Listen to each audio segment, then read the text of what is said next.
livro de Salmo 137, 5.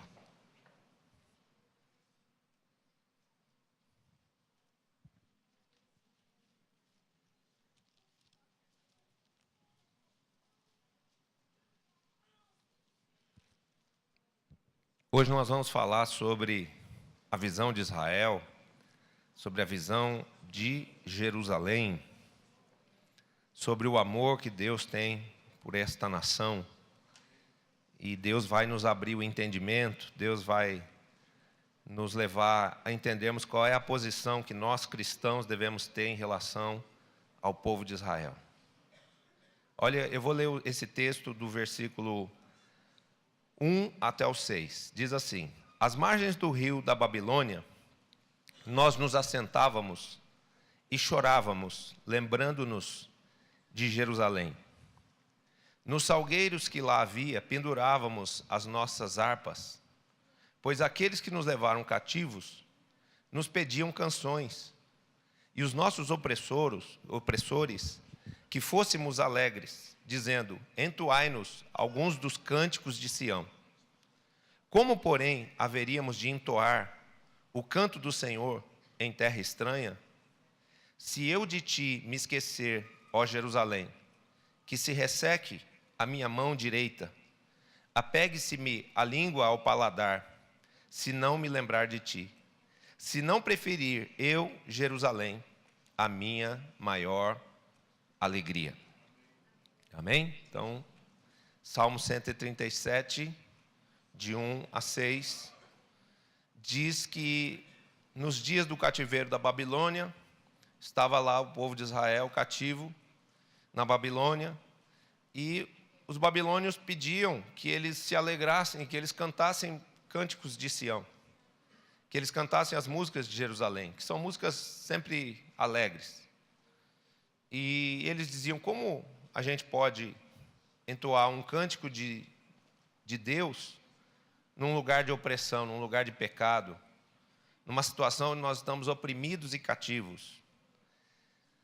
Mas mesmo assim, vem uma reflexão de que talvez essa fosse uma forma de Deus fazer com que eles, em todo o tempo, se lembrassem de Jerusalém. Porque ele diz assim: se eu me esquecer de ti, ó Jerusalém, que se resseque a minha mão direita, apegue-se a minha língua ao paladar, se eu não me lembrar de ti. Então, uma das coisas que esse texto começa a nos dizer é de quanto importa nós temos no nosso entendimento, no nosso conhecimento espiritual, a visão de Israel, a visão de Jerusalém, de nós entendermos que Deus ama esse povo e que Deus quer que a igreja ame este povo, que a igreja abençoe este povo, que nós oremos por eles, que nós possamos nos compadecer das suas aflições, das suas dores, das suas dificuldades, que nós possamos caminhar junto deles, porque no fim de todas as coisas, Israel e a igreja, na verdade, serão um povo só. Amém? Então nós precisamos começar a tirar os véus, começar a tirarmos as fortalezas que foram construídas pelo maligno na nossa mente, no nosso coração contra o povo de Israel. E entendermos o que Israel é para Deus e o que Israel representa para nós. Para Deus, Israel é um filho amado, Israel é uma nação primogênita. E para nós, Israel é um portal de bênçãos. Se nós abençoarmos a descendência de Abraão, o Deus de Abraão nos abençoará. Amém? Então, quando nós amamos Israel, quando nós oramos por Jerusalém, nós estamos sendo agradáveis a Deus e nós estamos sendo abençoados pelo Deus de Israel. E eu pergunto: tem alguém aqui que quer ser abençoado pelo Deus de Israel? Você acredita nesse Deus? Você acredita que esse é o Deus vivo, o Deus verdadeiro, o Deus que enviou seu Filho Jesus Cristo a esse mundo?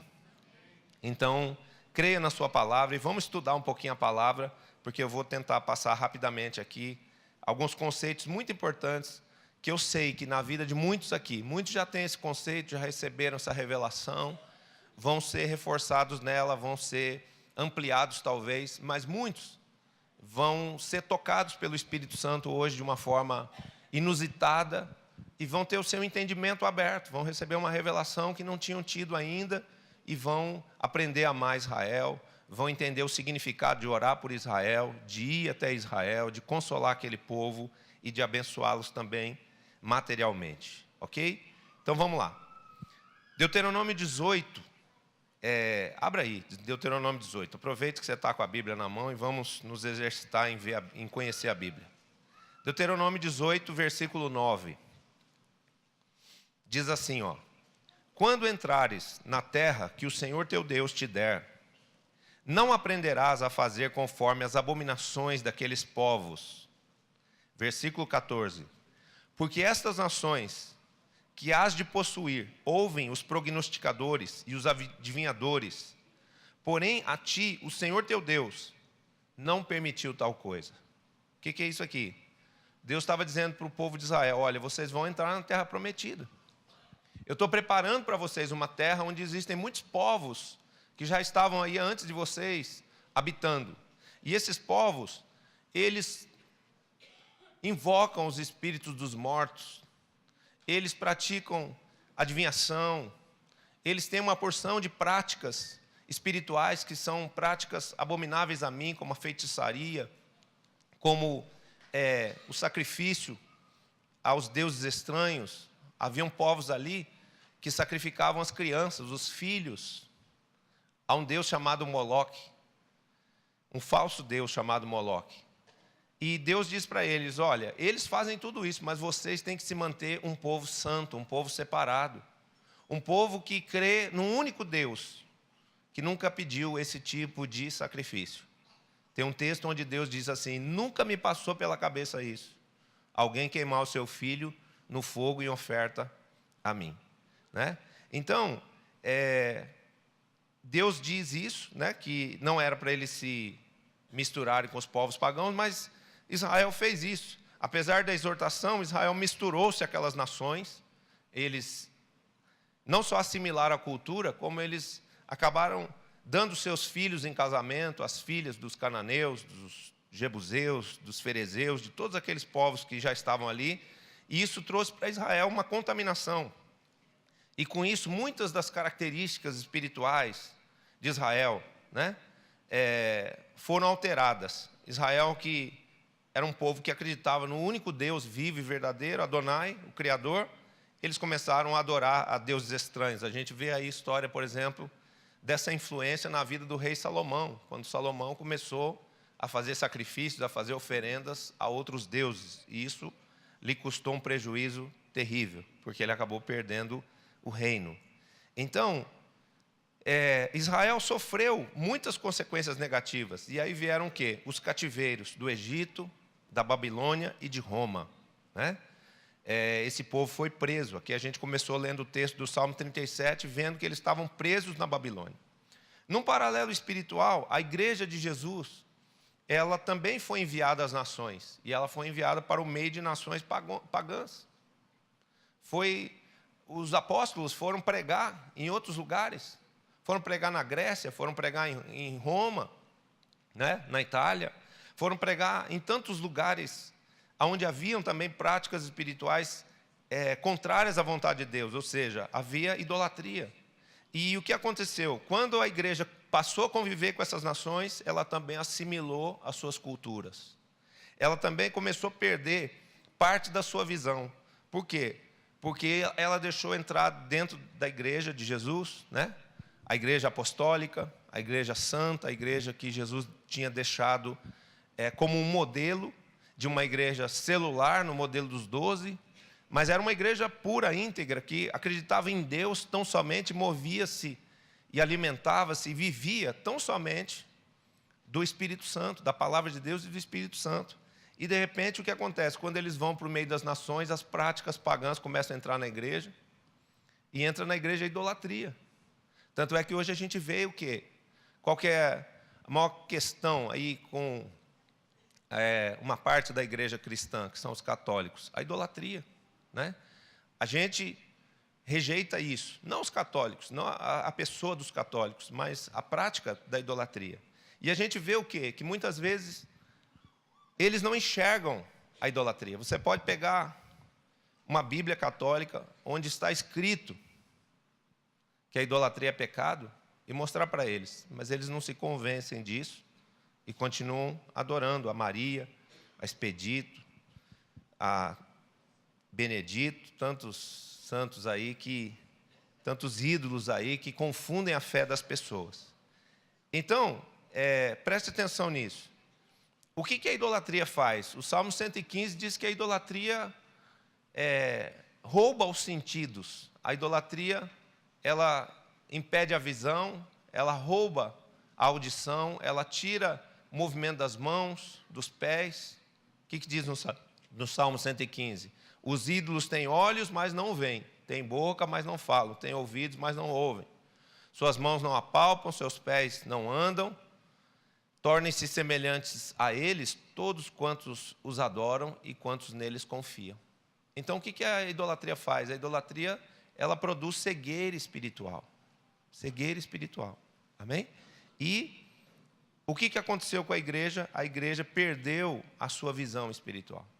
A igreja de Jesus que veio até aqui, ela foi sendo roubada da visão espiritual. E ela perdeu os olhos para a sua origem. Ela perdeu a condição de ver a sua origem. Tanto é que isso que eu estou fazendo aqui hoje é raro.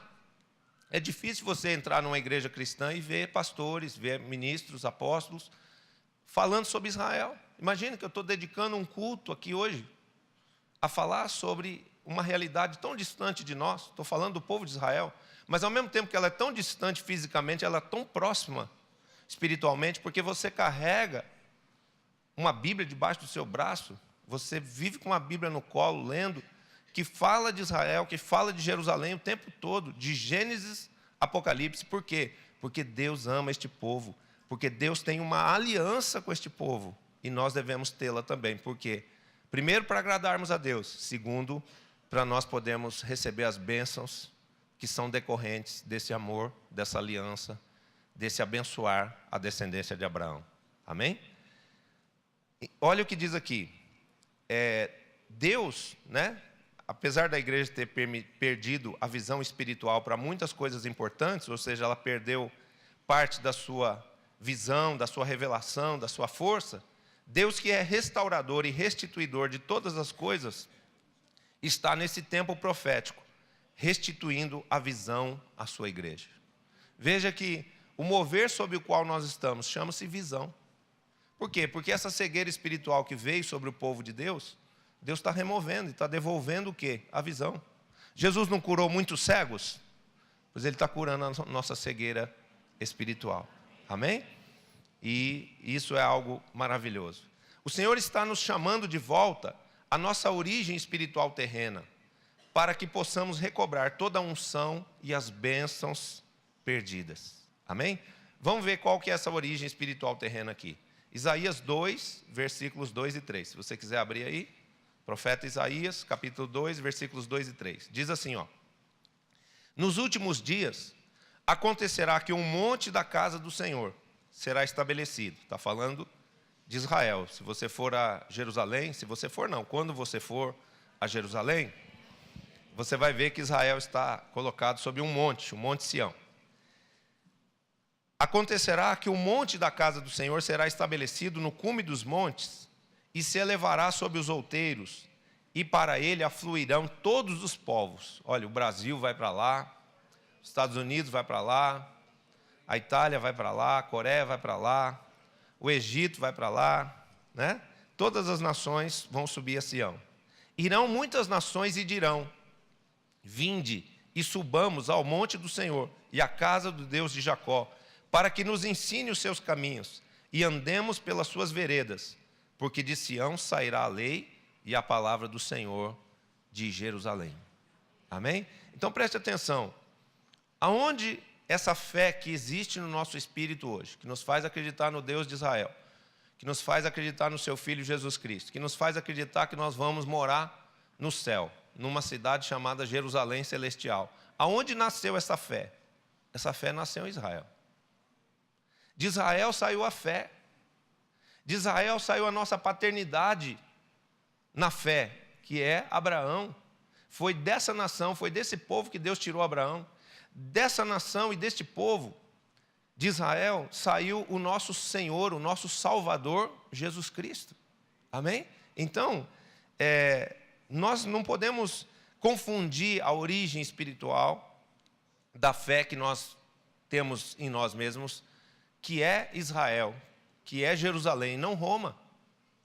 Jesus nunca pisou em Roma, os discípulos foram lá, porque ele, se compadecendo do povo de Roma, enviou para lá o evangelho da salvação, o evangelho que prega o único Deus vivo e verdadeiro, mas Jesus mesmo não fez nada em Roma, não morreu em Roma, não ressuscitou em Roma, ele morreu e ele ressuscitou em Jerusalém. E quando você lê os escritos apocalípticos, você vai ver que Jesus diz que lá tudo começou e que lá tudo vai terminar, porque quando ele vier na sua segunda vinda, os seus pés vão tocar novamente o Monte das Oliveiras. Amém? Ele vai passar novamente pela porta chamada Porta Dourada, abrindo aquela porta para que se cumpram profecias. Então, é importante que a gente tenha bem claro qual é o significado de termos tantas vezes escrito Israel e Jerusalém na nossa Bíblia e qual é o nosso papel em relação a esse povo. Estamos vivendo o cumprimento dessa profecia. É uma chamada divina para a igreja, para Israel, porque nós somos o Israel espiritual de Deus. Eles são o Israel natural. E Israel tem aquele significado que você aprende lá no encontro com Deus, né? Que é príncipe valente, príncipe que luta com Deus. Mas Israel tem um outro significado, que é uma geração que volta para Deus. Jacó, ali naquela experiência de Peniel, ele não estava só se transformando na sua essência interior, mas ele estava, por causa dessa transformação, se voltando a Deus, voltando ao lugar que Deus queria que ele estivesse e voltando às práticas que Deus queria que ele tivesse. Então, quando nós voltamos, nós somos restaurados, nós somos restituídos, nós somos ampliados e levados à plenitude. Nessa volta, a igreja está sendo restituída de tudo que por promessa lhe pertence: a revelação, a unção e as bênçãos. E eu profeticamente libero tudo isso sobre você. Que você receba no teu espírito a revelação, a unção e as bênçãos todas que procedem de Israel, de Jerusalém, de Sião, em nome de Jesus. Quem recebe aí? Então diga amém, obrigado e dê um aplauso a Jesus.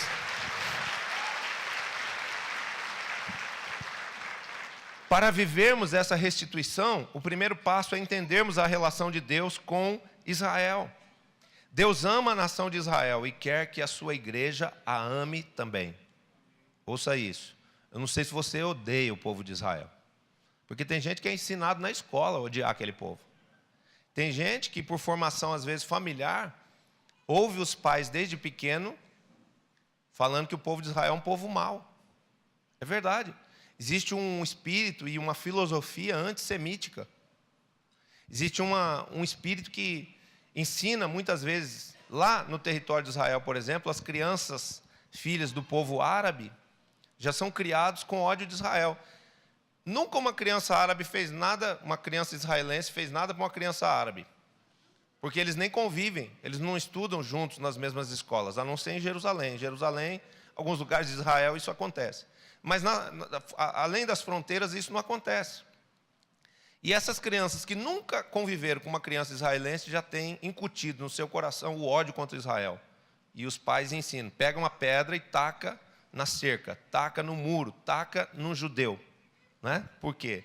Porque existe um problema de incompatibilidade, de inimizade entre Ismael e entre Israel. Ismael é a descendência do povo árabe e Israel é a descendência do povo judeu, do povo hebreu, que na verdade descende de Abraão com Sara.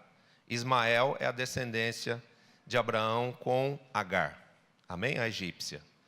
E daí nasceu o povo árabe. Então, nada contra nenhum povo, todos precisam da salvação, todos precisam de Jesus. Mas a gente precisa conhecer, entender, porque às vezes a gente liga a televisão e fica vendo lá as guerras nas fronteiras. Por que estão brigando? os muçulmanos contra os judeus, e aquela coisa, Israel é acusado de jogar bomba, mas na verdade quem faz chover bombas no território de Israel são as facções radicais lá, dos muçulmanos, Hezbollah, Hamas, todos esses movimentos aí, né? Então, nós precisamos entender que isso tem uma origem espiritual e que isso foi se desenvolvendo ao longo de milhares de anos. Se você olhar para a Bíblia lá no começo, você vai ver que Ismael já cutucava Israel quando eram meninos. Leia lá, pega a Bíblia e lê. Fala que Ismael era flecheiro do seu irmão, ou seja, vivia... Você é feio. Papai gosta mais de mim do que de você. Vou pegar toda a sua herança. Isso já era assim. Chegou uma hora que Sarai falou, não dá, precisa mandar esse menino embora daqui. Precisa mandar essa escrava egípcia e esse menino para fora da nossa casa, porque isso aqui está complicando a situação. Aqui a Sara já estava brigando com Abraão por causa do negócio. Tanto é que Abraão teve uma atitude ali sábia e de solução para aquilo ali, dizendo, ela está em tuas mãos, ela é tua serva, faz o que você quiser com ela. A realidade disso aí é que quem mandava na casa era a Sara.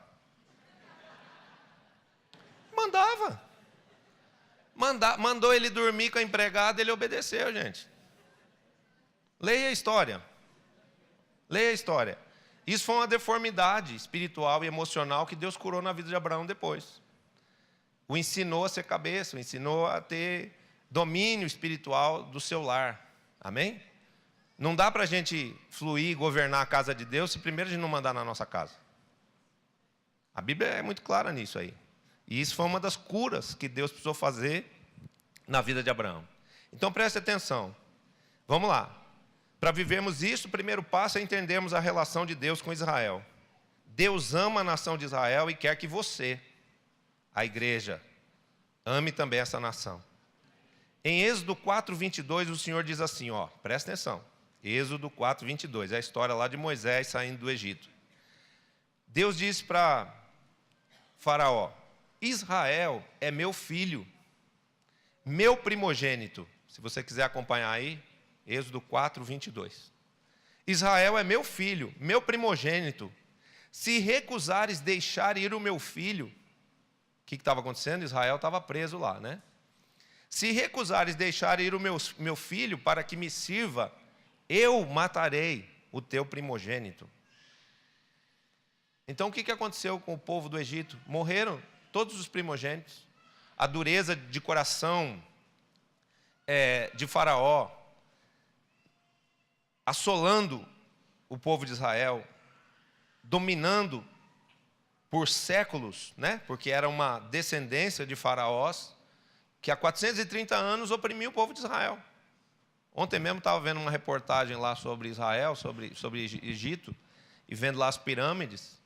E está lá, né, as pirâmides, é uma das maravilhas do mundo. Aquela maravilha lá, onde tem pedras lá de 5, 6 toneladas colocadas umas em cima das outras, foi fruto do trabalho escravo, o derramar de sangue de escravos hebreus. O povo de Israel estava preso lá e era obrigado a construir aquelas pirâmides que eram, na verdade, túmulos para faraós. Então, Deus, qual é o olhar de Deus para essa situação? Deus diz assim, meu filho Israel está preso aí. E se você não soltar o meu filho primogênito, eu vou matar o teu primogênito. Eu vou ser obrigado a fazer isso. Deus tem prazer em matar alguém? Não, a Bíblia diz que Deus não tem prazer nem na morte do perverso. Quando o perverso morre, Deus não se agrada disso. Mas Deus precisou fazê-lo. Por quê? Porque era a única forma de fazer com que Faraó libertasse a Israel. Então, Israel é a nação primogênita entre todas as nações. É a primeira nação com a qual Deus começou a se relacionar. E o Senhor tem grandes ciúmes de Sião. Ou seja, quem ferir Sião será trazido a juízo por Deus. Por quê? Porque Deus ama a Sião e defende Jerusalém entre as nações. Quando o Ahmadinejad fala que Israel deveria ser varrido do mapa, o presidente lá do Irã, o governante do Irã atual, ele não sabe o que ele está falando. Ele está cavando com aquilo a sua própria destruição, a sua própria cova. Por quê? Porque quem pelejar contra Israel, Deus vai pelejar contra ele. Amém? Eu encontrei com um rapaz judeu lá no Hotel Intercontinental, agora, por ocasião da última rede de empresários, e eu disse para ele, olha, a gente ama muito o teu povo. E ele disse, mas lá é uma terra de muita insegurança, de muita incerteza, de muito conflito. Eu falei assim, é verdade. Mas faz uma coisa, olha para a Bíblia. Olha para as promessas de Adonai. Porque se você olhar para as promessas de Adonai, você vai ver escrito lá, que nunca, jamais, ninguém vai tirar o teu povo da terra na qual eles estão. Acabou, queridos. Agora Israel vai se consolidar lá cada dia mais, vai ficar cada dia mais forte, vai começar até conquistar territórios que sempre foram de Israel e, na verdade, foram entregues aos inimigos, como, por exemplo, o Sinai. Ok? Então, vamos lá. Isaías 60, 12 é outra referência para você aí. Então, você já entendeu, né, que Israel é o primogênito do Senhor. É um filho para Deus. Isaías 60, 12. Quem aqui é 12? Glória a Deus. Então vamos lá, presta atenção nos versículos 12. Sempre tem uma chave aí, uma revelação para você, tá? Nos versículos 12. Diz assim, Isaías 60, 12. Porque a nação e o reino que não te servirem perecerão. Sim, estas nações de todo serão assoladas. Jamais entraremos na plenitude de Deus se desprezarmos a Jerusalém. Amém? Por quê? Porque está escrito lá no Salmo 137, se eu me esquecer de ti, a minha mão vai ficar ressecada, minha língua vai se apegar ao paladar. Isso representa, eu vou perder minha produtividade, porque a mão fala do trabalho, a mão fala do relacionamento, a mão fala de abençoar a outros. Então eu não vou ter bênção para liberar sobre os outros, eu não vou poder me relacionar com as pessoas, eu não vou poder trabalhar e fazer as coisas que eu quero, se eu não entender essa revelação de que Deus quer que eu ame Israel, que eu abençoe Israel. Jamais entraremos na plenitude de Deus se desprezarmos a Jerusalém. A igreja de hoje, muita gente pergunta assim, por que não acontece aqueles milagres do tempo de Jesus, do tempo dos apóstolos? Nós estamos caminhando para isso. Isso é uma das bênçãos, essa é uma das unções que vai ser restituída, à medida em que a gente entender todas essas coisas e começar a praticá-las. Amém?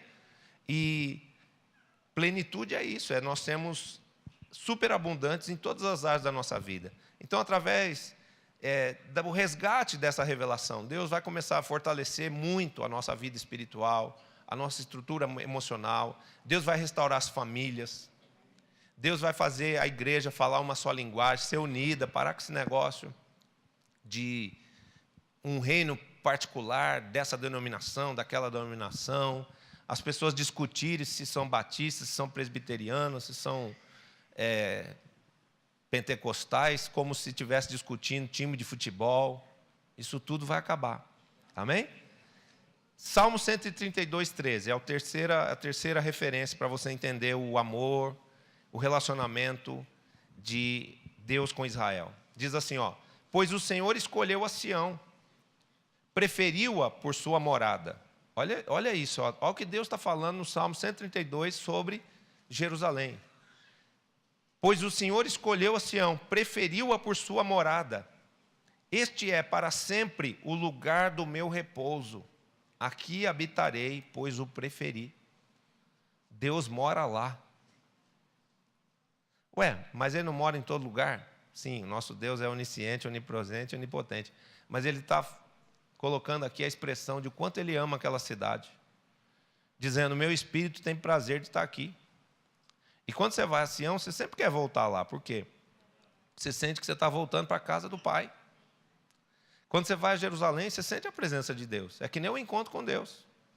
Talvez o encontro com Deus tenha sido, para alguns aqui, a sua experiência mais forte de aproximação com Deus, de sentir mais forte a presença de Deus, a intimidade com Deus, de ver Deus falando, de ver Deus te tocando, né? E quando você vai a Sião, a experiência é dessa maneira, principalmente se você for com essa busca, com esse coração nesse propósito, não só pensando que é uma viagem turística, porque não é uma viagem turística, ok? Então preste atenção. Devemos amar, servir e abençoar a Jerusalém, pois ela é a origem da igreja e também o seu destino. Amém? Foi lá que a igreja começou, foi lá que Jesus escolheu os seus 12 apóstolos, foi de lá que ele os enviou para as nações, foi de lá que saiu a palavra, foi de lá que saiu a salvação. A Bíblia é muito clara quando ela diz que a salvação vem dos judeus. E para lá também a igreja está voltando. Por quê? Porque lá é a origem espiritual de tudo. É uma volta, né? Saiu o evangelho de Jerusalém, contagiou a toda a terra, levou a mensagem do amor e da salvação que há em Jesus para toda a terra, e agora está voltando para lá. Por quê? Porque eles vão ser o último povo a ser salvo. Então nós temos a ver com a salvação deles. É a nossa oração, é a nossa intercessão. Por que a gente ora aqui por Israel? Para que eles sejam salvos, para que eles sejam preservados, para que eles não morram antes de conhecerem ao Messias. Amém? E por que isso? Porque também a Bíblia diz que nós devemos pregar a todos os povos e ao povo judeu. Ok? Então vamos lá. Devemos amar, servir e abençoar Jerusalém, pois ela é a origem da igreja e também o seu destino. Apocalipse 21, 9 diz assim: que a igreja que cumprir o propósito de Deus na terra será provada como esposa do Cordeiro. A igreja não é a noiva? Não é isso que a Bíblia diz? Que a igreja é a noiva do Cordeiro? Pois a igreja que cumprir aqui o seu papel na terra, ganhando vidas, fazendo discípulos, ela vai ser aprovada, ela vai ser salva como noiva, como esposa. Ela vai deixar de ser noiva e vai ser esposa. E vai morar com ele num lugar chamado a Jerusalém Celestial. Uma cidade de ouro, uma cidade onde não há choro, onde não há tristeza, onde não há dor, onde não há violência, onde não há injustiça social, onde existe sempre paz, regozijo, alegria, louvor. Uma cidade com ruas de ouro, com muralhas de brilhantes. Você quer morar nesse lugar? Amém. É uma cidade com 12 portas e uma muralha que tem 144 côvados. Será que isso é uma coincidência? Não existe coincidência, queridos. Isso é revelação espiritual. Amém? A visão tem um lastro no céu. A visão nasceu no coração de Deus. E Deus vai te levar para morar nessa cidade linda. Principalmente se você abrir o seu coração e seu entendimento para as coisas de Deus. Ok? Vamos, porém, olhar para a Jerusalém terrena. Porque nela, uma outra profecia está se cumprindo nos dias de hoje.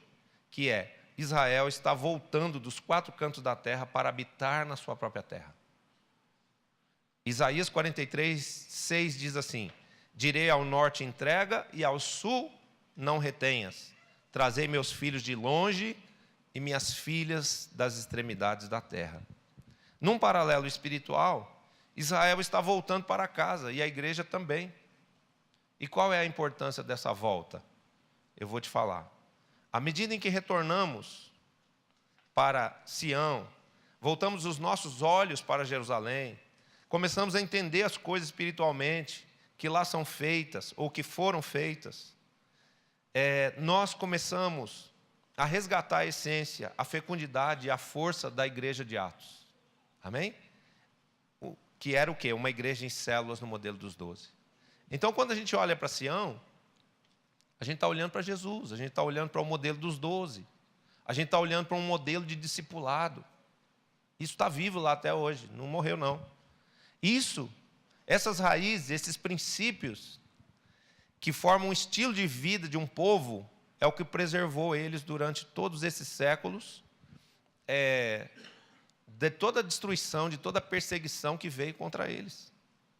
Olha que até hoje existem governantes que falam que Israel tem que ser varrido do mapa. E foi isso que Hitler tentou fazer. Hitler levou isso para o campo prático. Ahmadinejad fica só ameaçando. Hitler não, Hitler foi para a prática. E matou 6 milhões de judeus. Você tem noção do que é matar 6 milhões de judeus? Muitas nações da terra não têm essa população. Então, Hitler exterminou uma nação. E Israel sobreviveu a tudo isso. Por quê? Por vários motivos. Primeiro, a mão de Deus sobre eles. segundo os princípios da palavra que eles guardaram até aqui. Amém?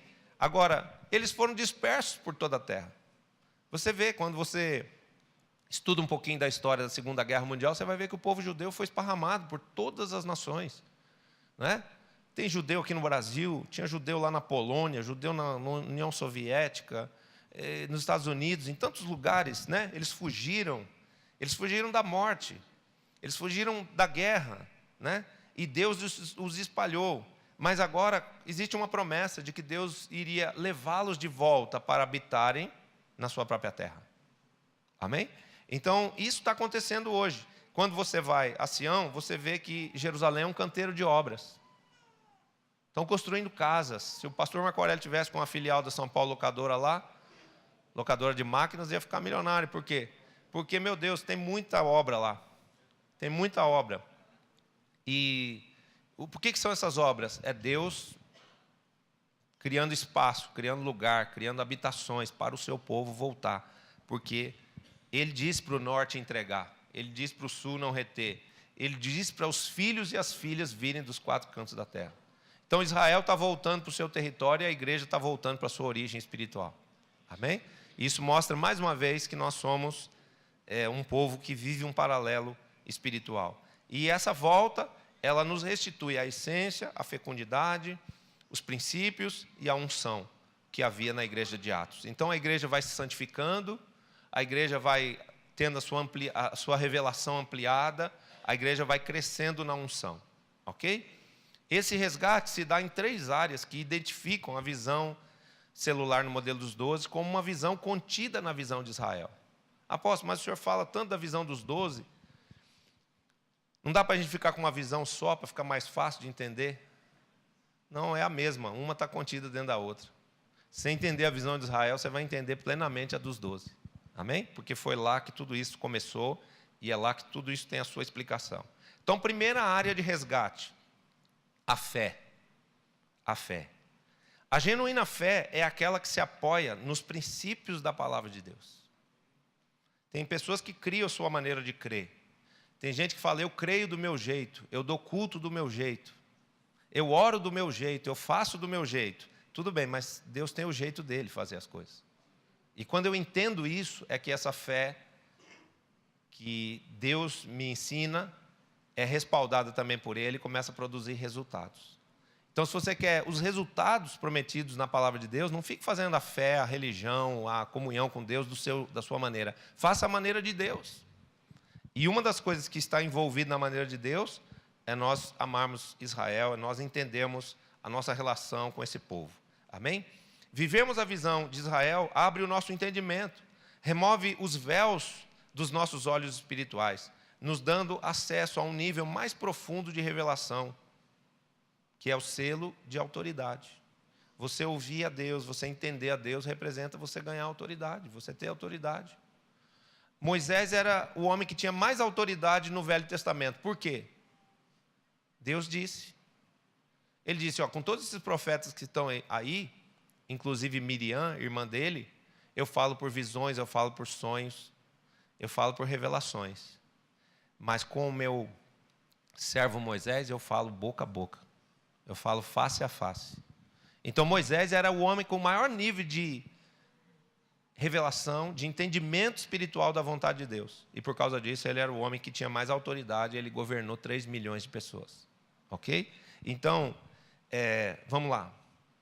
A revelação nos transforma e também é o nosso estilo de vida. Você quer ver um exemplo disso? E de fazer discípulos sempre esteve escrito nas nossas Bíblias. Mas nós só enxergamos isso quando Deus nos deu a revelação.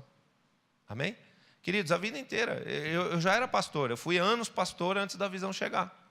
Alguns anos, não muitos. E eu sabia que era para ganhar vidas. Mas o ir de fazer discípulos estava escrito lá na minha Bíblia, mas não tinha sido revelado ainda. A hora que isso me foi revelado, isso mudou minha vida, isso mudou minha sorte, isso mudou o ministério, isso mudou a sua sorte. Então a revelação nos muda de dentro para fora e muda a nossa história também. Então é preciso que a gente peça para Deus espírito de revelação e de sabedoria, para a gente entender a mente de Deus, entender o que Deus é e o que Deus quer que a gente faça. Quando a gente recebe a revelação, isso representa para nós um grande benefício. Quando isso aconteceu, né, quando Deus nos deu a revelação do ir de fazer discípulos, deixamos a fé humana e recebemos a fé divina. Saímos da religiosidade e entramos no mover do Espírito. Paramos de edificar templos e passamos a edificar vidas. Amém? Agora a gente tem um foco nas pessoas. Eu oro e o meu desejo é que cada um aqui seja levado a uma intimidade com Deus. Conheça Deus não de ouvir falar. Não seja apenas um simpatizante de Deus, mas tenha em si mesmo o Espírito de Deus, a efusão do Espírito de Deus, e tenha sobre si todas as bênçãos de Deus, ou seja, a plenitude de vida. Esse é o desejo do Senhor, que graças a Deus existe no meu coração. Mas você precisa querer isso também, não adianta só eu querer sozinho. Se você quiser isso, eu não vou precisar ficar me esforçando para te convencer de ir para Jerusalém, nem de convencer você para ir para o Congresso Estadual. Você vai entender, você vai desejar Deus em todas essas coisas, em todos esses momentos. Amém? Porque todas as coisas que Deus nos propõe para sermos e para fazermos, é no sentido de nos aproximar dEle. É com o intuito de nos abençoar mais e mais, de realizar os nossos sonhos. Mas nós precisamos primeiro entender o que Deus espera de nós. Amém? Então vamos lá. A revelação resgata princípios perdidos, que nos levam ao cumprimento integral das promessas.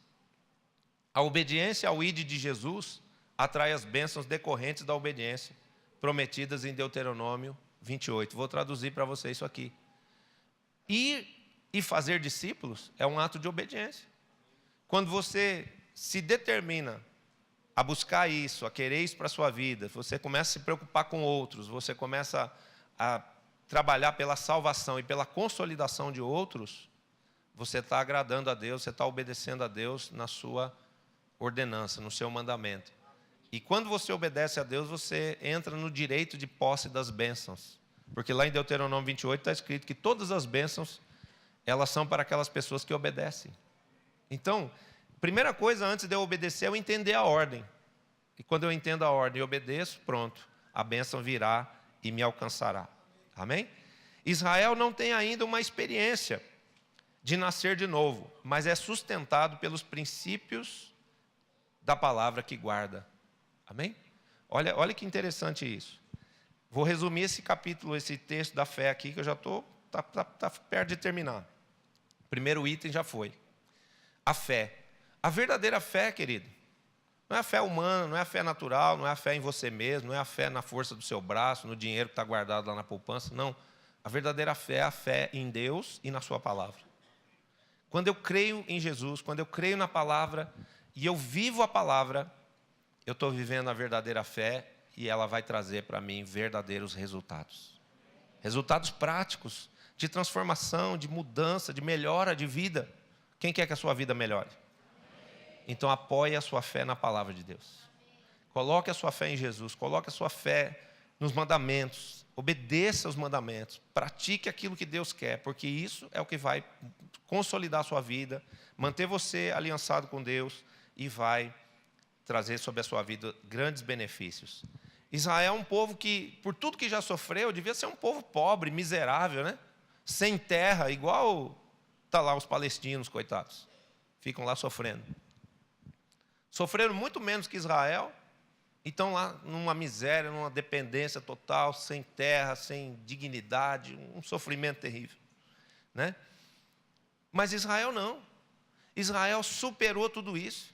Israel suportou tudo isso, passou por essa tribulação terrível, perseguido nas guerras, levado para o cativeiro do Egito, levado para o cativeiro da Babilônia, contaminado por Roma, perseguido por Hitler, querendo ser riscado do mapa por Ahmadinejad, todo aquele povo árabe que está em volta deles lá, 240 milhões de árabes contra 7 milhões de judeus. Como é que esse povo sobrevive? Guarda os princípios da palavra de Deus. Não são todos não, viu? Se você for lá em Tel Aviv, você vai ver bastante prostituição, muitos jovens usando drogas. Não pense que na terra, né, homossexualismo, marcha gay, já tem até marcha gay em Jerusalém. Não pense que na Terra Santa só tem gente santa, não. O próprio pastor Ave Mirar já veio aqui falar isso para nós, aqui nesse púlpito aqui, né? Mas existe aquele remanescente fiel, existe aquelas pessoas que creem mesmo. E que mesmo sem terem o Espírito Santo, presta atenção, sem terem a experiência do novo nascimento, eles guardam os princípios da palavra. Oram mais do que nós. São fiéis nos dízimos. Guardam as festas bíblicas. Entregam primícias. E são milionários. É a nação mais poderosa da terra. Se multiplicam. Eles são discretos, eles não ficam aparecendo, eles não ficam mostrando, olha, eu tenho isso aqui, eu sou dono desse banco, eu sou dono daquela empresa, eu sou dono daqui, essa tecnologia fui eu que fiz. Só que não tem, né, como esconder a lâmpada debaixo da cama. A lâmpada aparece. A luz da lâmpada aparece onde ela estiver. Então eles têm, acho que 14 prêmios Nobel. O Brasil, sabe quantos o Brasil tem? Nenhum ainda. Tudo bem, só para você entender. A potencialidade de Israel, né? Quando a gente leva uma oferta para Israel, que nós vamos levar esse ano, estamos levando, acho que oferta desde que a gente foi a primeira vez, mas o texto que eu estava lendo essa semana mostra que aquela primeira oferta uma oferta alçada de cada pessoa foi em 2008. Então já enviamos aquela oferta em 2008, 2009, 2010, 2011, 2012. Vamos levar em 2013. 5 anos já levando uma oferta significativa para a Embaixada Cristã de Jerusalém. Quando a gente está entregando essa oferta, nós não estamos ajudando pessoas em dificuldade. Um povo pobre, não. Nós estamos demonstrando a nossa fé, a nossa obediência à palavra de Deus, e nós estamos abençoando um povo próspero, um povo rico, para que também essa riqueza, essa bênção que existe na vida deles, que é a bênção de Abraão, venha sobre nós. E não se iluda não, viu? Mas essa prosperidade que o Brasil começou a viver de um tempo para cá, tem tudo a ver com a aliança entre Brasil e Israel. Amém? Principalmente através do trabalho da igreja. Ok? Então vamos lá. A verdadeira fé é essa, que vive por princípios. Quer prosperar, quer ser feliz, quer ser salvo, quer viver na Jerusalém celestial com Jesus o resto da vida eterna, toda a vida eterna, guarde os princípios da palavra. Amém?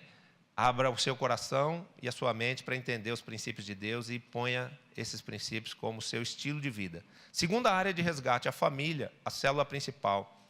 Todos repitam comigo, Israel é uma referência de família. É verdade, eles são uma referência de família. É o país com o menor índice de divórcios na Terra. É uma nação imensa, estão esparramados pelo mundo inteiro, mas é uma nação que entendeu a importância da família. Eu não sei se você sabe o que é a oração do Shabat, mas a oração do Shabat, aquela reunião que eles fazem na sexta-feira, no final da tarde, acendendo o candelabro de 7 braços, não, na verdade não é um candelabro de 7 braços, é um candelabro de 2 velas. E eles oram ali, tomam uma ceia e oram. É uma oração do marido agradecendo a Deus pelo dom da vida e pela sua esposa. Quando ele está agradecendo pela esposa, ele está agradecendo pela sua família. Porque muita gente tem entendimento de que família é filho. Não, família é você e sua esposa. A primeira família que foi encontrada na Bíblia era um marido e uma esposa. Os filhos vieram depois que todo mundo pisou na bola, saiu do paraíso. Eles já eram uma família antes do pecado.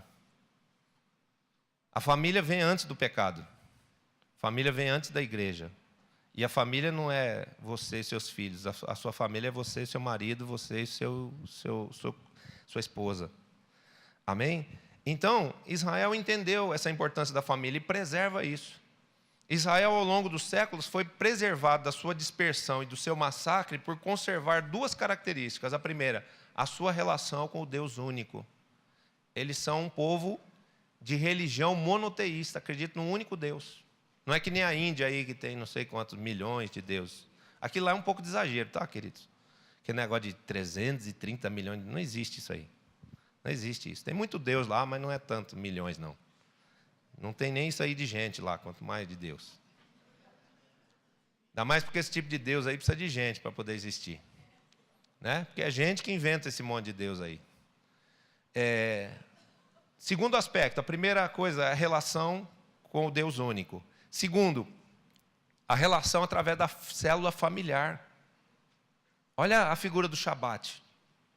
Eles, como família, ligados a Deus, dizendo: Deus nos tira do cativeiro, Deus nos livra dos egípcios, Deus nos tira dessa Babilônia aqui, Deus nos leva para casa, Senhor, nos livra de Hitler, nos livra dessa guerra. Eles passaram isso. E o que aconteceu? Através dessa relação, né, da célula familiar, a identidade cultural e religiosa de Israel foi preservada. Nesses encontros, os pais ministram seus filhos e ensinam para eles: olha, tem um Deus vivo que nos libertou lá do Egito, que depois, por causa dos nossos pecados, nós fomos parar na Babilônia, mas Ele nos trouxe de volta da Babilônia. Depois nos libertou da morte na guerra, na Segunda Guerra Mundial. E eles vão contando. Eles contam a palavra, eles falam da palavra para os seus filhos, que é o que está escrito lá em Deuteronômio 8. Ministra os seus filhos, toma refeição com eles, inculca neles os meus pensamentos, ensina para eles os princípios da minha palavra. De manhã, quando se levanta, de noite, na hora de dormir, andando pelo caminho, quando você for levando seu filho para a escola, vai falando de Jesus para ele, vai falando da palavra de Deus para ele, porque isso vai preservar ele de todo holocausto espiritual, de todo holocausto maligno, de contaminação espiritual que quer vir matar a fé dos nossos filhos. Os nossos filhos são assediados na nossa fé, na sua fé, lá na escola já. Quando eles querem falar de Jesus lá, a professora está falando sobre evolucionismo e fala para eles: fique quieto, para com isso, estou ensinando outra coisa. Porque eles querem falar de Deus, eles querem falar da criação. Então, já começa um processo de combate à fé deles. E, consequentemente, se é combatida a fé, vai ser combatida a família, vai ser combatida todas as outras coisas, porque isso aí está tudo num pacote só. Amém? Então, vamos lá. Durante toda a história de Israel, nós vemos a força das células familiares. No Êxodo, cada família deveria compartilhar um cordeiro. Qual que era a ordenança para o povo ser liberto? Pega um cordeiro sem defeito, imolem no crepúsculo da tarde, molha um pincel de isopo, o sangue, e passa na verga da porta. Foi o tema da nossa última festa aí, que comparava a verga da porta com o sangue, lá no Egito, com o sangue de Jesus na cruz. Dois elementos de libertação: sangue do cordeiro do Egito, sangue do cordeiro espiritual Jesus, que nos traz libertação espiritual do pecado e da morte espiritual. E aí o que acontece? Deus fala para eles: passa esse sangue aí e compartilhe o cordeiro, cada família vai comer o seu cordeiro. E se o cordeiro for grande demais para uma família só, chama os vizinhos do Família Feliz para comer esse cordeiro junto com você. Vamos dar um aplauso a Jesus, por favor?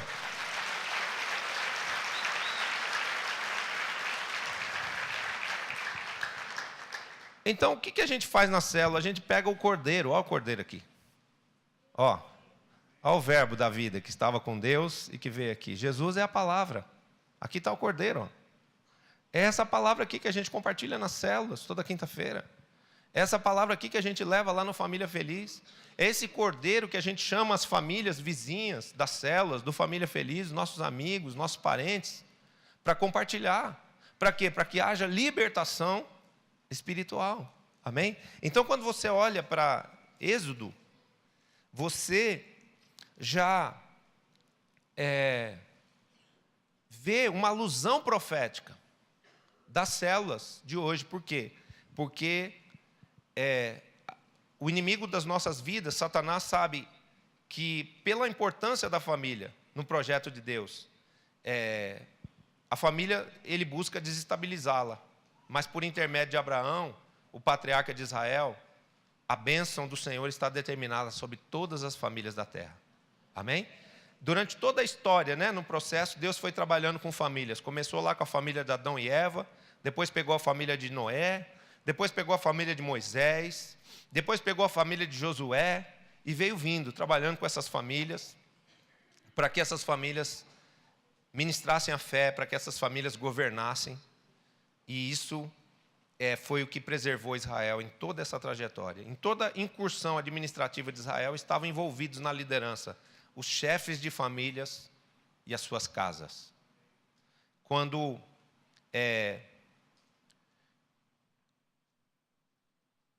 pecou, me ajuda a lembrar o nome do camarada que pecou lá em Israel, pastor Carlos Henrique. O que pegou a capa babilônica lá, me deu um branco aqui agora. Acã. Quando Acã pecou, falei isso no café, agora esqueci. Falei no café quinta-feira, esqueci. Quando Acã pecou, o que aconteceu? Tinha que rastrear onde estava o pecado. Deus falou assim, ó, tem um pecado aí, no meio do arraial.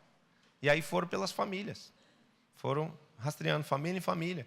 Então, é igual hoje, se tivesse um problema hoje com um líder, um discípulo 144, 1728, pela liderança das células a gente descobre onde está o problema, qual é a pessoa que está precisando de ajuda, qual é a pessoa que pecou, qual é a pessoa que criou um escândalo, um problema. Então, as famílias sempre foram uma estrutura que compôs um corpo grande, maior. Hoje, as células da igreja, que são pequenos grupos, compõem a grandeza da multidão que a gente é. Hoje, a célula familiar, essa célula que está sendo atacada aí, no mundo aí fora, com a tentativa de aprovação de leis de aborto, de leis de casamento gay, todas essas coisas, com a tentativa, por exemplo, de impedir os pastores de falarem contra homossexualismo e outras práticas reprovadas por Deus na Bíblia, essas leis, na verdade, elas têm um só alvo, desestabilizar a família. Porque o diabo sabe que a família é usada por Deus. E que a família vai produzir segundo a sua mesma espécie, vai gerar outras famílias. Por exemplo, eu amo as células de casais. Por quê? Porque se os casais que são líderes de células de casais pedirem que Deus traga outros casais para serem salvos, para serem transformados, para serem discipulados, essas células geram outras células de casais. Essas células crescem rapidamente porque são células que vão crescer por famílias. Então, essa é uma dica para você que faz a sua célula em casal. Ore para que Deus traga outros casais iguais a vocês. Amém? E Deus vai trazer muitas famílias. Ok? Então, vamos lá. Também Apocalipse 22:2 diz que as células aparecem como uma estrutura espiritual através da qual será processada a cura dos povos. As células de hoje são uma expressão de resgate do ambiente familiar, através da paternidade e da maternidade espiritual de um casal de líderes. Por exemplo, um jovem que está ferido com seus pais, que saiu de casa, que está rebelado, está distante de Deus. Na verdade, ele só está revoltado porque ele queria o amor, a atenção do pai dele, mas ele não pôde, o pai dele não pôde dar isso, não deu, e ele se rebelou, se revoltou contra Deus e contra o pai. Porque é uma questão de similaridade, de autoridade. Nós, como pais, representamos Deus para os nossos filhos. Para os nossos filhos poderem entender a autoridade de Deus, eles precisam ver essa autoridade exercida em amor em nós. Você tanto pode aproximar o seu filho de Deus, como você pode afastá-lo. Depende da sua atitude. E o que acontece? Quando um casal de líderes está à frente de uma célula e um jovem como esse chega, ele vai ver agora uma figura parecida com a da casa dele. Uma célula, um grupo menor de pessoas, onde ele pode ser recebido, amado, conhecido, ouvido, entendido por um casal que, quase que de uma forma subliminar ali, é um pai e uma mãe. E se esse pai e essa mãe forem sábios e forem amorosos e forem ungidos por Deus para salvar esse jovem vai não só se reconciliar com Deus através da família da fé, essa célula pequena aí, como vai vir para a igreja depois, e depois vai se reconciliar com seus pais também, com a sua família vai ser salva. Amém? E o sonho daquele jovem, que era ter o seu pai do lado dele, a sua mãe com ele no colo, né, vai ser realizado. Ok? Então, as células têm esse poder de curar as famílias. E as famílias sendo curadas, cura a sociedade. Amém? O avivamento na igreja só será possível se primeiro houver avivamento na família. E a terceira e última área de resgate, a visão da igreja. Quando olhamos para Jerusalém, vemos não só a origem das células, mas também o modelo dos 12. o fundamento apostólico estabelecido por Jesus para governar espiritualmente a igreja e as nações. Jesus formou 12 discípulos, que vieram a ser 12 líderes, que se transformaram nos 12 apóstolos do Cordeiro, enviados por ele às nações. Amém? Então nós estamos debaixo não só de um mover celular, de um modelo dos 12, de uma unção para os 12, mas nós estamos sob um manto apostólico. Ou seja, uma unção de governo, uma unção de multiplicação. Temos sido, por revelação, devolvidos à estrutura do discipulado e, por fim, ao manto apostólico, que é o maior nível de unção para a conquista, multiplicação e governo dado por Jesus à sua igreja. Não tem outro nível de autoridade superior à autoridade espiritual dos apóstolos. Os apóstolos, eles têm credenciais dadas por Deus, eles atravessam as barreiras das nações. Por exemplo, não estava no cronograma de Deus que eu fosse à Inglaterra ministrar lá no encontro com o pastor Roberto Williams. E eles estavam, lógico, temerosos. Meu Deus, a pastora Nádia estava grávida, recém-revelada a gravidez, nos primeiros dias da gravidez, fazer uma viagem dessa, ir lá para o meio de uma batalha espiritual, né? Ministrar uma outra nação. Então eu fui com eles ao aeroporto e transmiti segurança ao coração deles. Falei, não, pode ficar tranquilo, nada de mal vai acontecer. Vocês estão indo debaixo do manto apostólico, debaixo do envio apostólico. E eu abençoo vocês e eu declaro aqui nesse aeroporto que o principado da Inglaterra não vai poder ver, não vai poder tocar, não vai poder fazer nada contra vocês. E nem contra vocês, nem contra o encontro lá. Vai ser um encontro de manifestação, de sinais, de prodígios, de maravilhas. E foi impactante o que Deus fez lá, através dele, da pastora Nádia, do Steves e da Raquel, que foi lá da Holanda, para fazer o encontro. 4 pessoas fizeram um encontro que foi de um resultado tremendo. Por quê? Lógico, a santidade deles, a seriedade deles, a fé, a disposição de ir lá, fazer um trabalho desse, mas um envio. É diferente, querido, quando você vai por conta sua própria, e é diferente quando o seu pastor ora por você. Então, antes de você fazer uma viagem, antes de você ir ministrar alguém, antes de você libertar um discípulo, antes de você ir pregar em outro lugar, pede a bênção para o teu pastor. Liga para ele assim, manda só por SMS, ó, pastor, estou indo lá em tal lugar, me abençoa, me envia. E aí você está coberto pelo manto sacerdotal, pelo manto apostólico. Você vai, fere, mas não é ferido. Vence, mas não é vencido. Despoja, mas não é despojado. Amém? E volta feliz, trazendo consigo os despojos e os seus molhos. Vamos dar um aplauso a Jesus?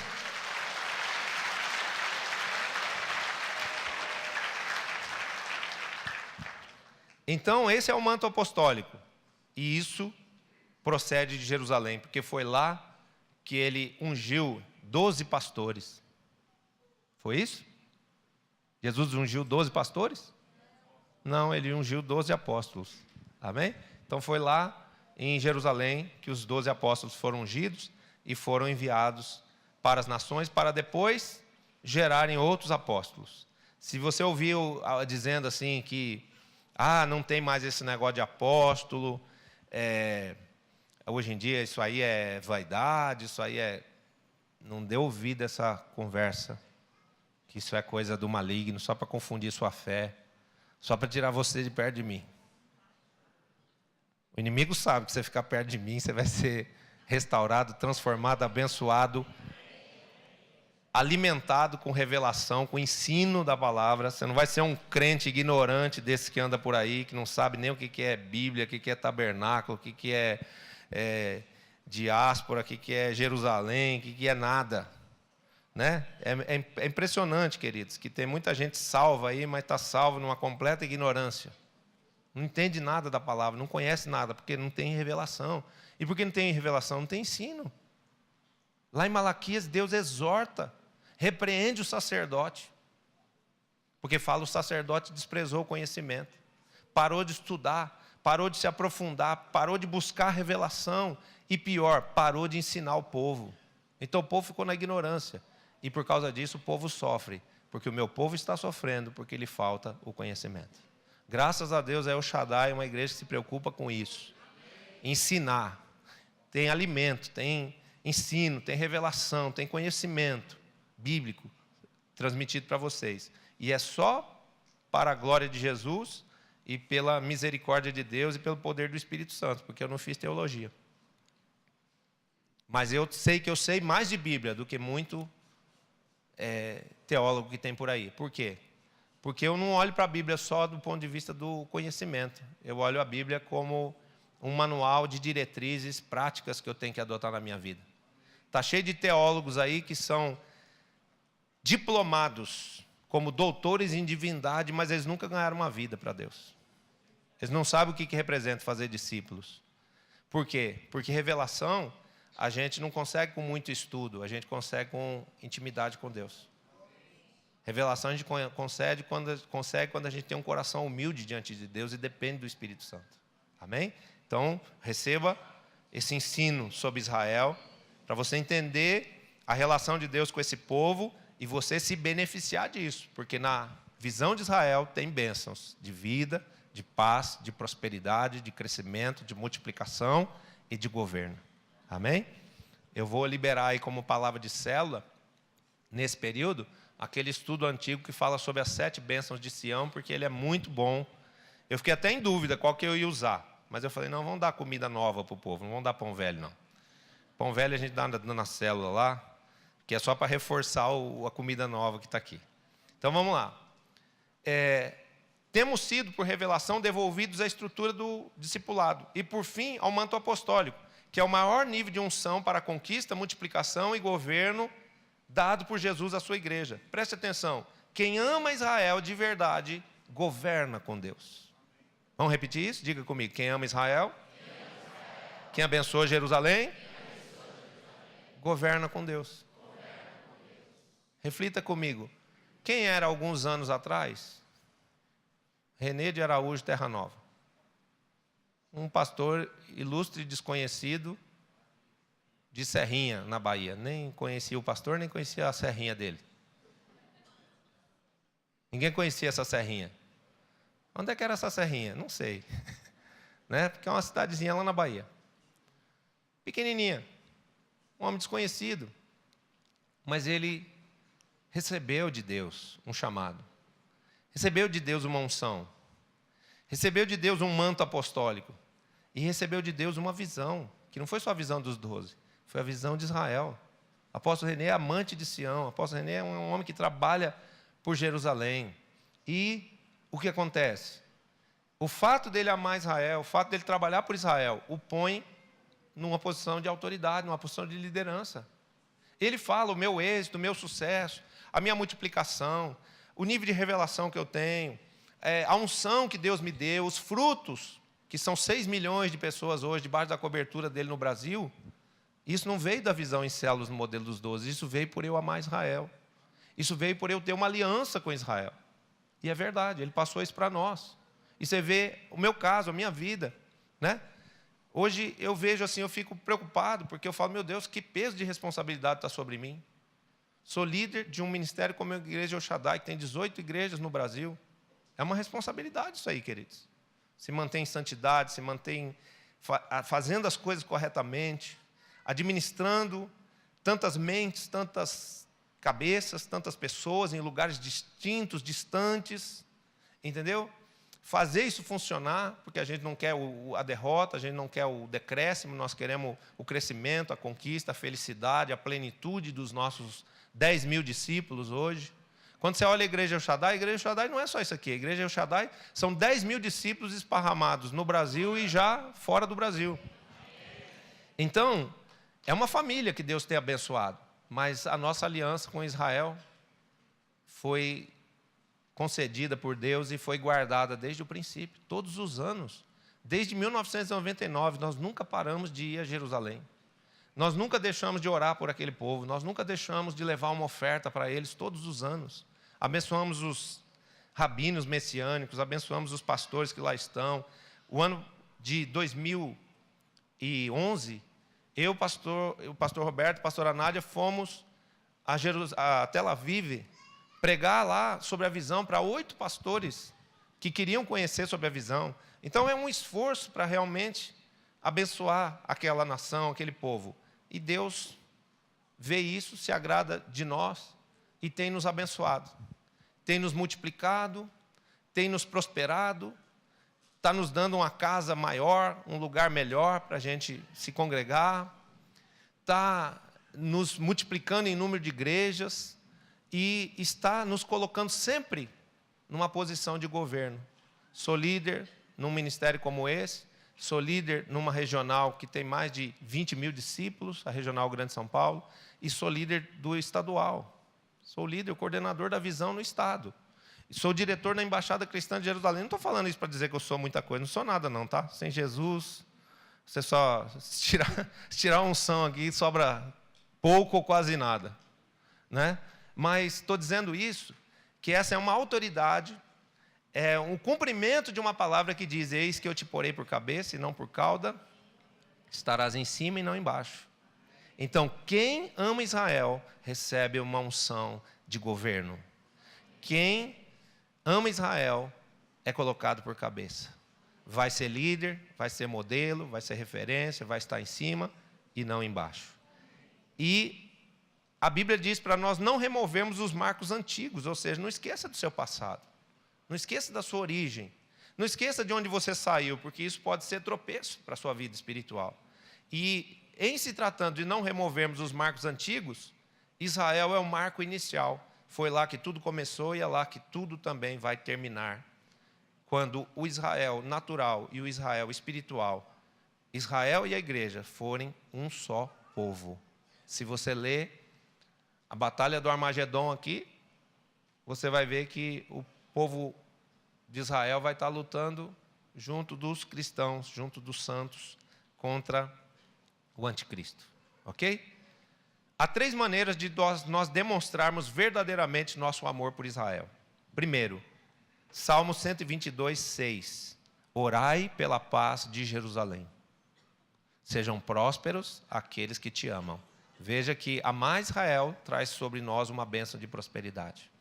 E uma das primeiras provas cabais, verdadeiras, de que amamos Israel, é nós termos essa determinação de orar por eles. Orar pela salvação deles. Orar para que eles não entrem em guerras, orar para que eles não façam justiça com as suas próprias mãos, orar para que eles não se esqueçam de Deus, muito pelo contrário. Orar para que Deus abra os olhos deles e eles vejam o Messias Jesus. Amém? Porque o Messias já veio e eles não viram. Graças a Deus que os olhos deles estão fechados, enquanto Deus está abrindo os nossos. Segundo aspecto, além da gente orar por Jerusalém, todos os dias, de manhã, ore por Jerusalém, na hora do almoço, quando você lembrar, ore por Jerusalém, na hora do jantar, ensine os seus filhos a orar por Jerusalém, quando vier aqui na oração da noite, ore por Jerusalém, quando tiver aqui as orações de 6 horas da manhã, ore por Jerusalém, nos cultos, em todos os momentos, ore pela paz de Jerusalém. Por quê? Porque isso agrada o coração de Deus e traz sobre nós uma bênção de prosperidade. Amém? Orai pela paz de Jerusalém, sejam prósperos os que te amam. Segundo aspecto, que é uma demonstração de amor. Isaías 40, versículo 1. Consolai, consolai o meu povo. Israel se sente um povo rejeitado, perseguido, que não tem amigos. E quando a gente vai lá, como um povo diferente, um povo cristão, que tem no coração o amor de Jesus, e diz para eles que eles não estão sozinhos, olha, nós estamos orando por vocês. Olha, durante todo o ano a gente ora por chuvas, e Deus é tão bom que quando a gente chega lá, começa a chover, só para eles verem que a gente estando lá, chove. É verdade, a gente chega lá, começa a vir aquela chuvinha, as primeiras chuvas, né, dos dias de tabernáculos. Então, eles mesmos dizem, os guias judeus falam assim, ó, vocês estão aqui, vocês trouxeram a chuva. Né? Por quê? Porque a gente passa o ano orando por isso aí. Eles precisam ser consolados. A gente precisa dizer para eles, ó, nós estamos aqui, somos seus amigos. Existe um povo que tem no coração o amor de Deus e que por isso a gente está aqui. A gente está aqui porque a gente ama o povo judeu, porque a gente ama essa terra, porque a gente serve ao mesmo Deus, adora ao mesmo Deus. Isso os evangeliza, isso também os consola. Quando a gente tem a marcha da Embaixada Cristã de Jerusalém, ali nas ruas, o povo os judeus vêm todos para a rua, e eles dão flores, eles querem pegar as roupas do Brasil, as camisetas, as jaquetas. Os brasileiros dão balinha para eles, os brasileiros fazem pouca festa na rua, né? O brasileiro já é meio conhecido por causa do futebol. Aí quando chega lá com aquelas roupas verde e amarela lá, é uma farra, né, naquela rua lá. E os judeus se alegram, porque você já imaginou o que é uma nação que vive 24 horas por dia, o ano inteiro, sob tensão? De repente tem uma atração diferente. De repente tem um povo ali, que não está jogando bomba, está jogando beijo, está jogando amor, né? Então isso é uma coisa que Deus nos manda fazer, consolarmos o povo de Israel. E a terceira coisa é ofertarmos.